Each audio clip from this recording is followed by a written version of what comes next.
In this discussion, we'll talk about specialization and division of labor. Specialization is when we concentrate on a particular task, and it is important to understand specialization because in modern economy, we see specialization very commonly. Gone are the days where people are doing all the tasks. Now, what they do is that they focus on one thing, and that's what we call specialization. And once they focus on one thing or one task, they try to do well in that task, and that results in them to basically also earn larger income because of the fact that they're really good at it. Now, what is specialization? When we concentrate on a particular task, and the idea goes this: if you do so, you will have what we call surplus output, and then the surplus output can then be sold in the market and exchanged in the market with potential for gains for all parties. So for example, let's say if I am producing something, I can make more of it and I can then sell it in a market, and I'll get some money, and that money can be used for me to buy something else. So I don't need to make all the goods. All I need to do is focus on some task and then specialize in those tasks, and then simply sell the extra output to get more money to buy the things that I'm not producing. So this is how the modern economy now works. Now, one kind of specialization is division of labor. Division of labor is when we are looking at a particular production process and we allow this production process to be broken down into smaller tasks. And the idea is that each person or a group of people are then performing this broken down task.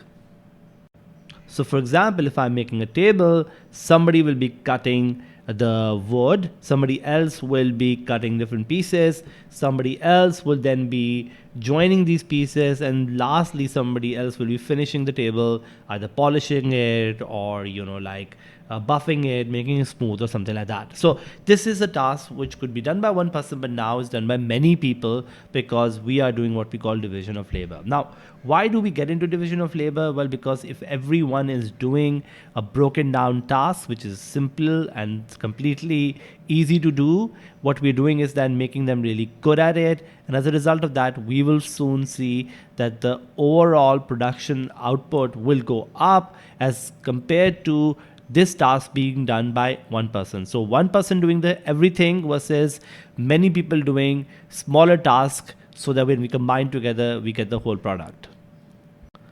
Let's now look at some of the advantages of division of labor for the worker, for the firm, and even for consumers.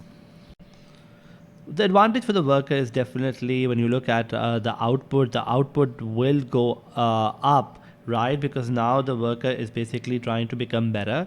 So from the worker perspective, the first advantage we look at is that workers can make the best use of their particular talent and skills. They don't need to do something they're not good at. So for example, when you look at our table example, if I'm really good at cutting wood, then I will only be doing that task. I will not be basically assembling the table, and by making each worker be given a task that they're good at, we are actually going to see the output to go up.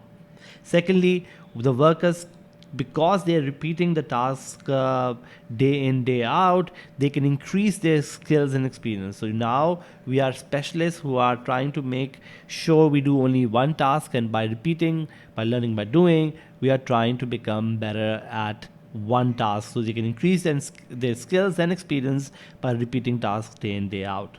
Thirdly, the workers can produce more output and can reduce business costs if they are concentrating on one task only. So the idea goes this that if the same worker is producing more output, automatically the cost per unit will go down because of this division of labor or learning by doing. Lastly, when you are actually making your business more money by reducing the cost, you can also be paid higher wages. So from a worker's perspective, not only the productivity is increasing, but the earning for a worker can go up because the firm can now find it profitable to do so. Now, from a firm perspective, there is also advantages. Number one is that there will be a lower unit cost. Why? Because now the same workers are now producing more output that we saw. This could be good for the firm because now they have a lower average cost. And because of this lower average cost, they have higher profits, which could also be good because higher profitability will lead firms to have more money to be given even for the shareholders, for their entrepreneurs, and for their workers.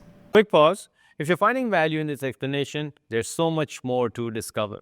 At Alt Academy, we break down every A-level concept with the same level of clarity. Now, let's continue. It's a win-win for consumers also, because now the consumers are getting goods which is at a lower price, because if you look at a firm's profitability to go up, the firm can translate this higher margin of profitability into lower prices, which could be very good news for consumers, because consumers can now, from the same amount of resources, are able to meet more of their demand. Division of labor, however, come at a cost as well. So there are some limitations of division of labor. Number one is when you are doing the same job repetitively, day in, day out, it can become really boring for individuals and it can become stressful. And this can eventually reduce efficiency, because we are so used to doing a variety of tasks that day in, day out, same tasks can make it really boring for us. And if that happens, then people can find productivity to go down and efficiency to go down, which could not be good for the business.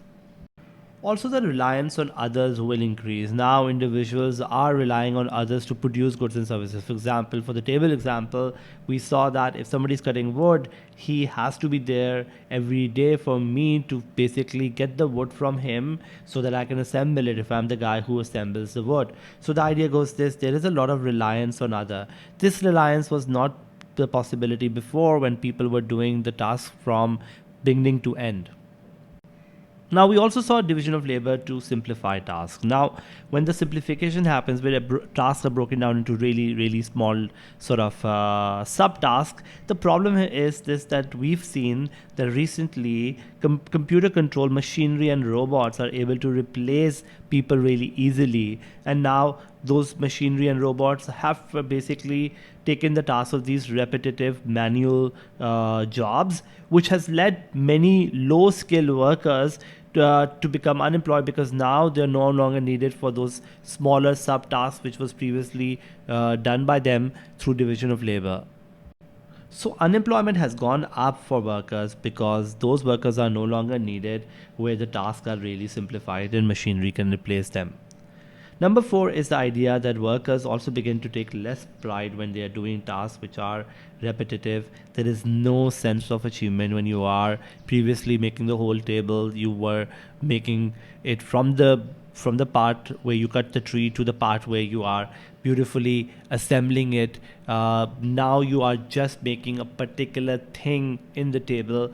So there is no ownership as it used to be before. And that is also where the quality starts to suffer.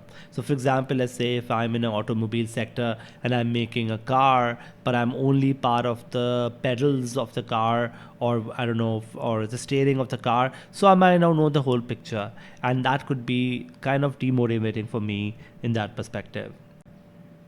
Another issue related to division of labor is the idea that you may also run the risk of basically depending on too much on others. So, for example, if one machine breaks down, if one individual doesn't come, then the whole factory can stop, which was probably not the case when individuals were relying on themselves rather than others. So, the idea goes this: that one factory or one machine breaks down, or one component of the whole task breaks down, you may see a big problem, because the whole factory or whole function has to be stopped. Another concern could be when you are doing division of labor, workers are basically trained very narrowly. They are only doing a particular task, and this may not be good if, for example, they lose jobs. Why? Because now, if they lose jobs, they will not be able to find alternative employment, because they are very narrowly trained rather than broadly trained. One of the things that we talk about in terms of supply is the idea that people should be broadly trained, which will basically increase their occupational mobility. But with division of labor, that occupational mobility is very low because people are narrowly trained. Lastly, guys, there is also a problem about mass production. When you're looking at mass production or standardization, it's not really good, because everyone needs variety, and standardization has resulted in a lack of variety, which could not be good when it comes to people's well-being or standard of living, because everyone wants variety.